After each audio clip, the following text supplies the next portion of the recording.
Golconda jewellers తెలంగాణలో మొట్టమొదటి factory outlet మన కొత్తపేటలో ఫిబ్రవరి 14న గొప్ప శుభారంభం. తతో యుద్ధ పరిశ్రాంతం సమరే చింతయా స్థితం రావణం చాగ్రతో దుష్ట్యా యుద్ధాయ సముపస్థితం దైవతేశ్చ సమాగమ్య ద్రష్టుమభ్యాగతో రణం ఉపాగమ్య భవిద్రామ మగస్త్యో భగవాన్ ఋషిః రామ రామ మహాబాహో శృణు గుహ్యం సనాతనం येन सर्वान् नरीन् वत्सा समरे विजयिष्यसि आदित्यहृदयं पुण्यं सर्वशत्रुविनाशनं जयावहं जपे नित्यमक्षयं परमं शुभं सर्वमङ्गलमाङ्गल्यं सर्वपापप्रणाशनं चिन्ताशोकप्रशमना मयूर्वर्धनमुत्तमम् रश्मिमन्तं समुद्यन्तं देवासुर नमस्कृतं पूजयस्व विवस्वन्तं भास्करं भुवनेश्वरं सर्वदेवतात्मको हेश तेजस्वी रश्मिभावनः एष देवासुरगणान् लोकान् पादिगवस्तिभिः एष ब्रह्मश्च विष्णुश्च शिवस्कन्दः प्रजापतिः महेन्द्रो धनदः कालो यमः सोमो ह्यपाम्पतिः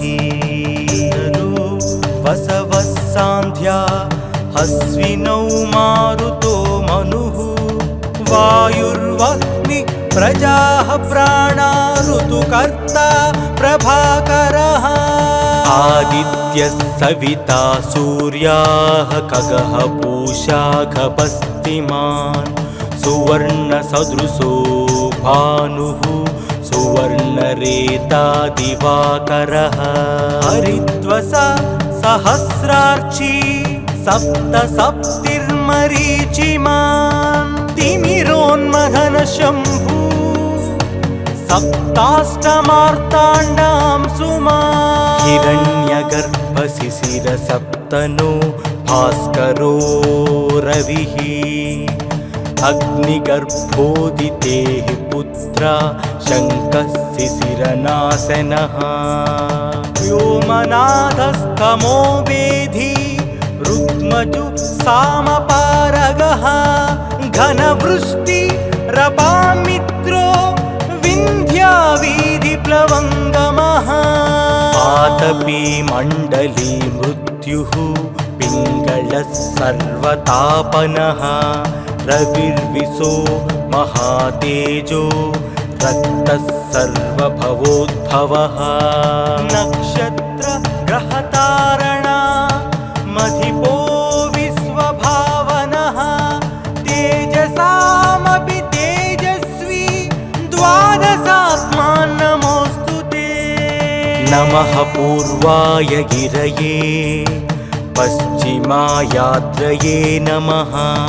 ज्योतिर्गणानां पतये दिनाधिपतये नमः जयाय जयभद्राय हर्यस्वाय नमो नमः नमो नमः सहस्रांशो आदित्याय नमो नमः नमः उग्राय वीराय सारंगाय नमो नमः नमः पद्मप्रबोधाय मार्ताण्डाय नमो नमः ब्रह्मेशानाच्युतेशाय सूर्यायादित्यवर्चसे भास्वते सर्वभक्षाय रौद्राय वपुषे नमः तमोघ्नाय हिमघ्नाय शत्रुघ्नायामितात्मने कृतघ्नघ्नाय देवाय ज्योतिषां पतये नमः सप्तचामीकराभाय वग्नये विश्वकर्मणे नमस्तमोभिनिघ्नाय रवये लोकसाक्षिणे नासायत्येष वैभूतं तथैव सृजति प्रभुः व्यायत्येष तपत्येष वर्षत्येष गभस्तिभिः येष सुप्तेषु जाग्रत्ति भूतेषु परिनिष्ठतः येष चैवाग्निहोत्रं च फलं चैवाग्निहोत्रिणा वेदाश्च क्रतवश्चैव क्रतूनां फलमेव च यानि कृत्यानि लोकेषु सर्वयेषु रविः प्रभुः येन मापत्सु कृत्येषु कान्तारेषु भयेषु च कीर्तियन् पुरुषः कश्चिन्नावसीदति राघवा पूजया स्वैनमेकाग्रो देवदेवं जगत्पतिम् एतत्त्रिगुणितं जप्त्या युद्धेषु विजयिष्यसि अस्मिन् क्षणे महाबाहो रावणं त्वं वदिष्यसि एवमुक्त्या तदागस्तो जगाम च यथागतम् एतच्छ्रुत्वा महातेजा नष्टशोको भवत्तदा धारयामास सुप्रीतो राघवः प्रयतात्मवान् आदित्यं प्रेक्ष्य जप्त्यातु परं हर्षमवाप्तनवान् विराचम्य शुचिः भूत्वा धनुरादाय वीर्यवान् रावणं प्रेक्ष्य हृष्टात्मा युद्धाय समुपागम सर्वयत्नेन महतावधे तस्य द्रुतोऽभवत् अधरविवदनिरीक्षा रामं मुदितमानः परमं प्रहृष्यमाणः निशिचरपति संशयं विदित्वा सुरगणमध्यगतोत्सर्वरेति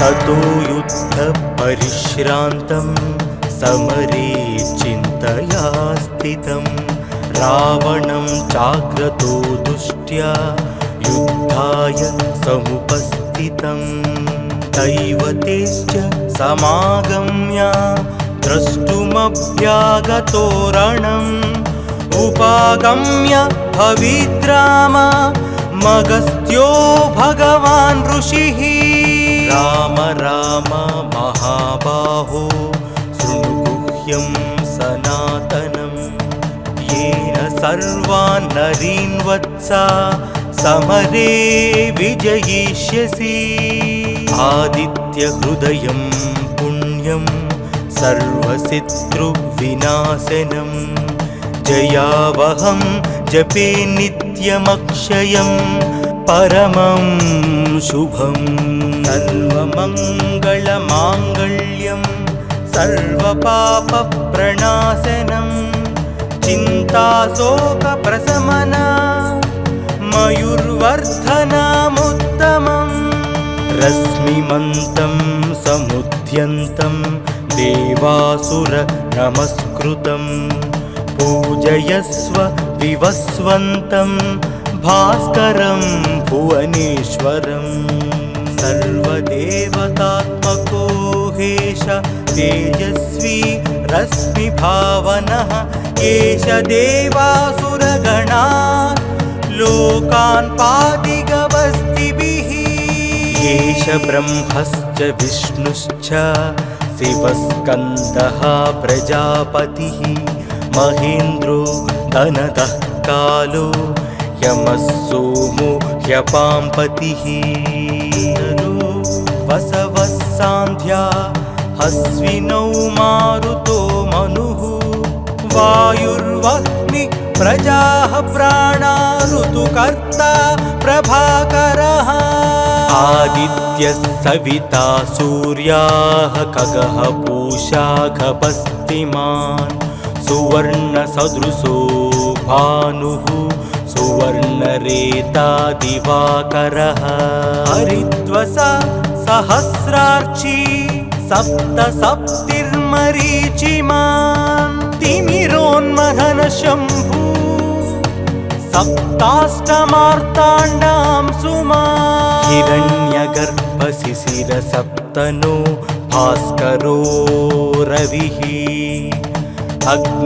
अग्निगर्भोदितेः पुत्रा शङ्कः शिशिरनाशनः व्योमनाथस्तमो वेधी रुक्मजु सामपारगः घनवृष्टि रपामित्रो विन्ध्यावीधिप्लवङ्गमः आतपी मण्डली मृत्युः पिङ्गलः सर्वतापनः रविर्विशो महातेजो रक्तः सर्वभवोद्भवः नक्षत्र ग्रहतारणा मधिपो विश्वभावनः तेजसामपि तेजस्वी द्वादशात्मा नमोऽस्तु ते नमः पूर्वाय गिरये पश्चिमायाद्रये नमः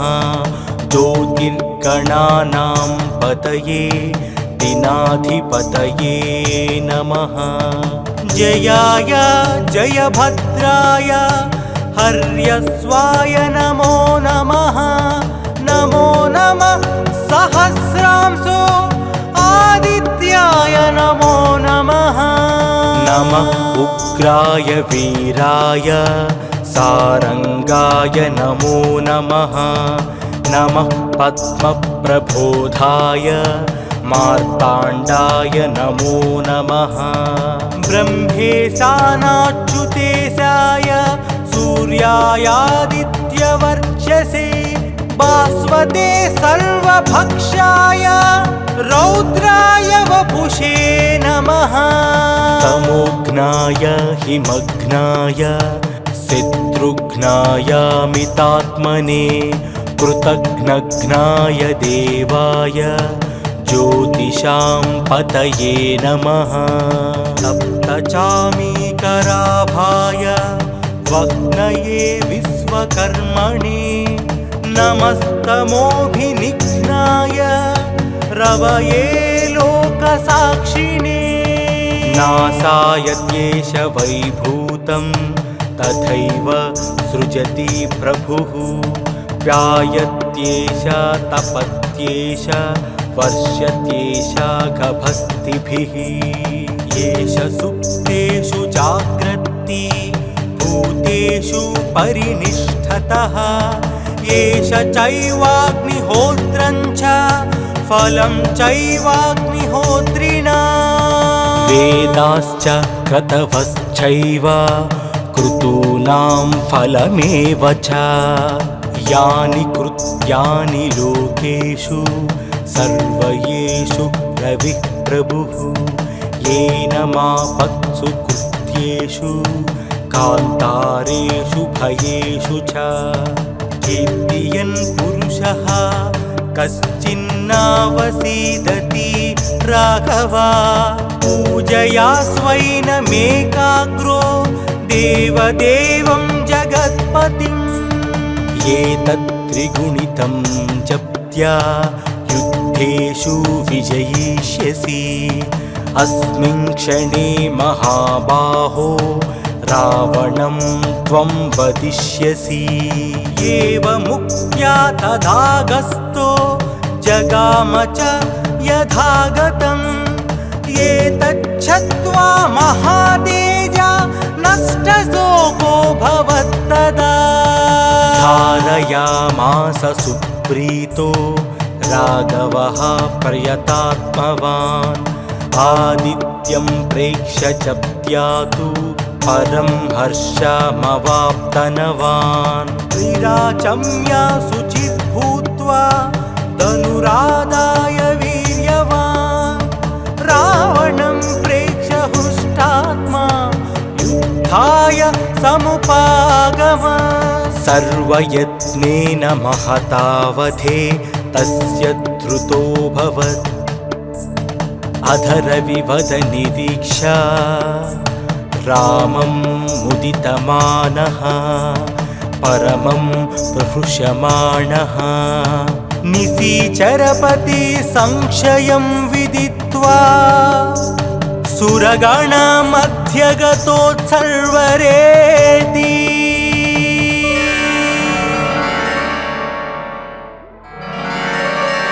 ततो युद्धपरिश्रान्तं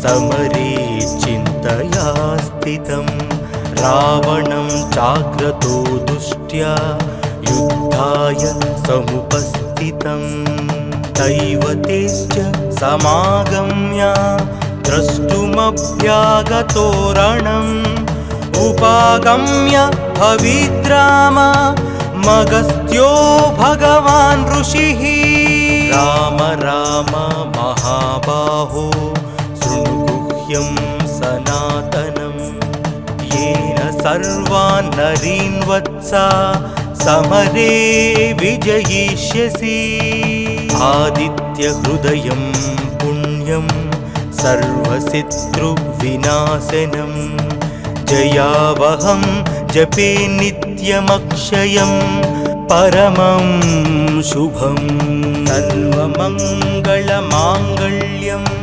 सर्वपापप्रणाशनं चिन्ताशोकप्रशमना मयूर्वर्धनमुत्तमम् रश्मिमन्तं समुद्यन्तं देवासुर नमस्कृतं पूजयस्व विवस्वन्तं भास्करं भुवनेश्वरं सर्वदेवतात्मको हेश तेजस्वी रश्मिभावनः एष देवासुरगणान् लोकान् पादिगवस्तिभिः एष ब्रह्मश्च विष्णुश्च शिवस्कन्दः प्रजापतिः महेन्द्रो धनदः कालो यमः सोमो ह्यपाम्पतिः वसवः सान्ध्या अश्विनौ मारुतो मनुः वायुर्वह्निः प्रजाः प्राणा ऋतुकर्ता प्रभाकरः आदित्यः सविता सूर्याः खगः पूषा गभस्तिमान् सुवर्णसदृशो भानुः सुवर्णरेता दिवाकरः हरिद्वसा सहस्रार्ची सप्तसप्तिर्मरीचिमान् तिमिरोन्मथन शम्भु सप्ताष्टमार्ताण्डां सुमान् हिरण्यगर्भशिशिरसप्तनो भास्करो रविः अग्निगर्भोदितेः पुत्रा शङ्कः शिशिरनाशनः व्योमनाथस्तमो वेधी रुक्मजु सामपारगः घनवृष्टिरपामित्रो विन्ध्यावीधिप्लवङ्गमः आतपी मण्डली मृत्युः पिङ्गलः सर्वतापनः रविर्विशो महातेजो रक्तः सर्वभवोद्भवः नक्षत्र ग्रहतारणा मधिपो विश्वभावनः तेजसामपि तेजस्वी द्वादशात्मा नमोऽस्तु ते नमः पूर्वाय गिरये पश्चिमायाद्रये नमः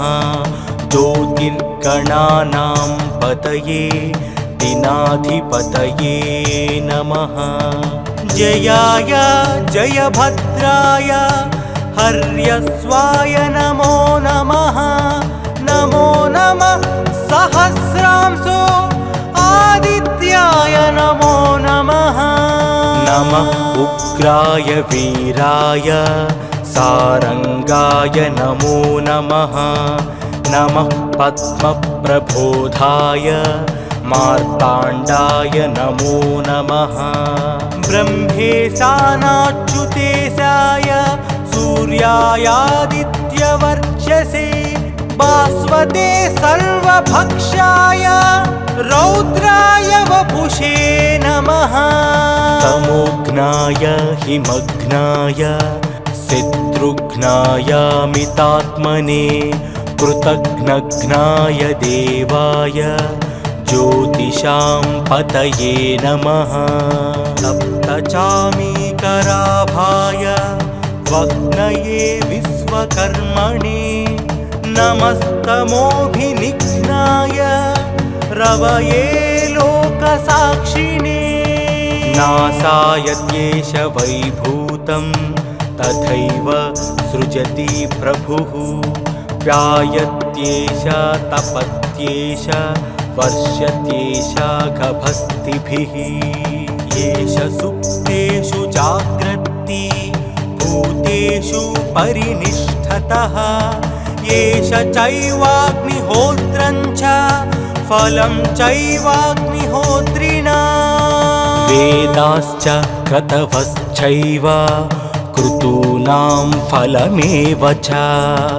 यानि कृत्यानि लोकेषु सर्वयेषु रविः प्रभुः। येन मापत्सु कृत्येषु कान्तारेषु भयेषु च। कीर्तियन् पुरुषः कश्चिन्नावसीदति राघवा। पूजया स्वैनमेकाग्रो देवदेवं जगत्पतिम्। एतत् त्रिगुणितं जप्त्या युद्धेषु विजयिष्यसि। अस्मिन् क्षणे महाबाहो रावणं त्वं वदिष्यसि। एवमुक्त्या तदागस्तो जगाम च यथागतम्। एतच्छ्रुत्वा महातेजा नष्टशोको भवत्तदा। धारयामास सुप्रीतो राघवः प्रयतात्मवान्। आदित्यं प्रेक्ष्य जप्त्यातु परं हर्षमवाप्तनवान्।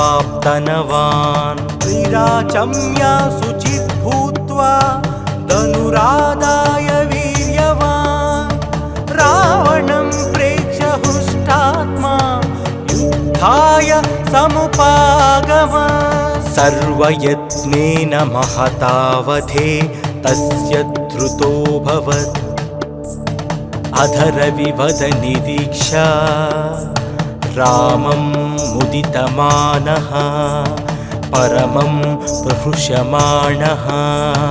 निशिचरपति संशयं विदित्वा सुरगणमध्यगतोत्सर्वरेति।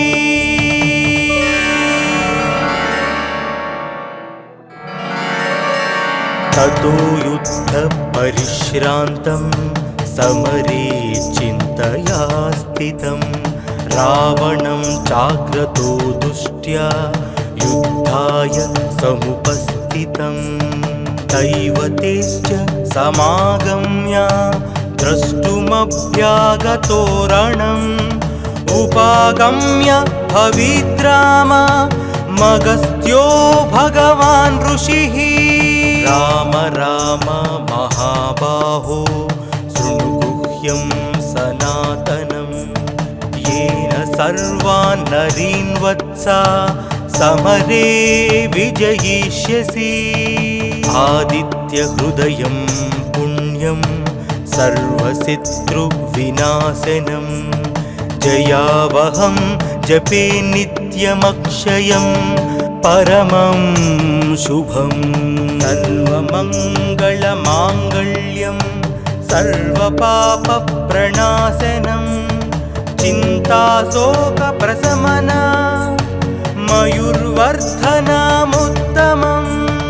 रश्मिमन्तं समुद्यन्तं देवासुर नमस्कृतं पूजयस्व विवस्वन्तं भास्करं भुवनेश्वरं सर्वदेवतात्मको हेश तेजस्वी रश्मिभावनः एष देवासुरगणान्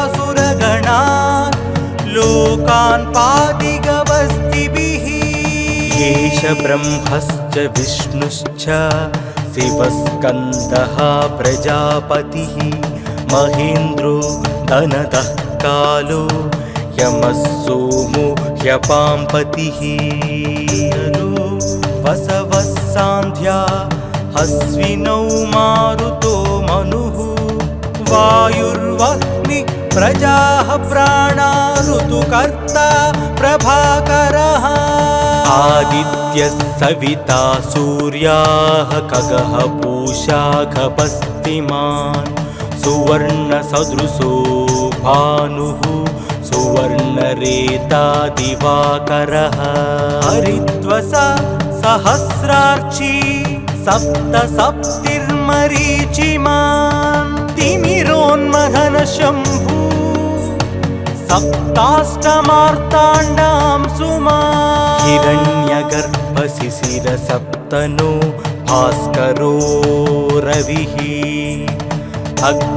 अग्निगर्भोदितेः पुत्रा शङ्कः शिशिरनाशनः व्योमनाथस्तमो वेधी रुक्मजु सामपारगः घनवृष्टिरपामित्रो विन्ध्यावीधिप्लवङ्गमः आतपी मण्डली मृत्युः पिङ्गलः सर्वतापनः रविर्विशो महातेजो रक्तः सर्वभवोद्भवः नक्षत्र ग्रहतारणा मधिपो विश्वभावनः तेजसामपि तेजस्वी द्वादशात्मान् नमोऽस्तु ते नमः पूर्वाय गिरये पश्चिमायाद्रये नमः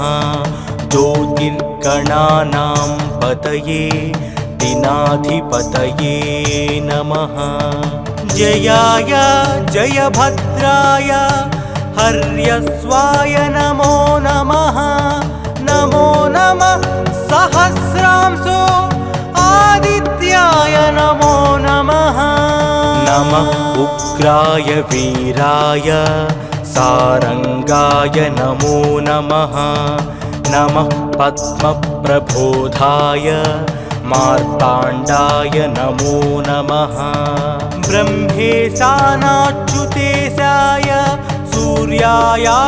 सूर्यायादित्यवर्चसे भास्वते सर्वभक्षाय रौद्राय वपुषे नमः तमोघ्नाय हिमघ्नाय शत्रुघ्नायामितात्मने कृतघ्नघ्नाय देवाय ज्योतिषां पतये नमः सप्तचामीकराभाय